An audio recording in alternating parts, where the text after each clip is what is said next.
هغه د بادشاہ چرګان بادشاہ چرګان ساتلیو نو هغه به د شپې په 2 بجې بانګ وي نو وینځه بلاړه بادشاہ به را پاسولو چې تهجد وخت یو ورځ هغه چرګانو چرته 12 بجې بانګ ویلې نو وینځه لاړه بادشاہ را پاسولو چې صاحب وخت دی ا بادشاہ چې کتلی دا خو وخت لا ډیر دی نو بادشاہ ورته قتل کردن لازم است اوینځه ته وستا قتلول لازم دي ځکه چې د 12 بجې زرا پاسول اوینځه ډیره پریشانه شو چې اوس بادشاہ حکم وکړو چې ستا قتلول لازم دي نو دا خو ما وجني نو زیب النساء نامه و یو خزا و خزا نننی اخبار کې وګورئ دا نرخزیان خزه وې دا زمون خزه نرخزیان دي بل په شرمونو خو شرمېدای او خزه توای چې کروجی دي سي پروژه کې دا پښونډه چې سرخی لګي دي سره روزه ماتيږي ګوره په خبره پوهېږي شرمېدلی خو یې او که خیر نور با شرمېږي ابل ورځ را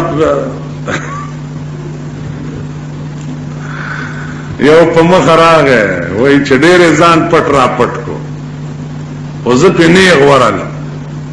او تلنده ورپسې وا دا بورکای چې بار نیولې و نو وګدو د نوکانی او تک کې سر کړی د مان تپوسم کړو یو ځلې چې مولانا صاحب دا نوکونو پاله شکر دې زمون کور والا خو نه کوي خو ګناه شته کنه نو اسوه ما شرمېدلی خو یې مونږه خدا په شونډو باندې سرخی او جدار خزه د پاره دا اجزا لري او دا د دنه چې کړيږي د سروجه ماته شي دا په نوکونو پالش سره کما خزه کومس کوي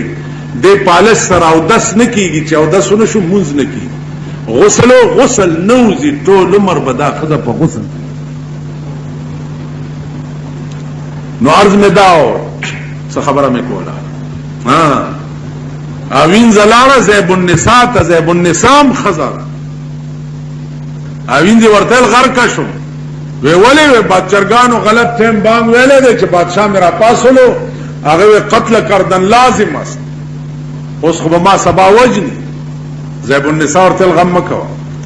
سبا لزیب النساء راگو بادشاہ تا وکالت کئی دا 302 کے سنو وکالت بے کولو ورته تاسویلی دی دی وینځه تا وې دې زه به وخت پاسوله مال چې قتل کردن لازم است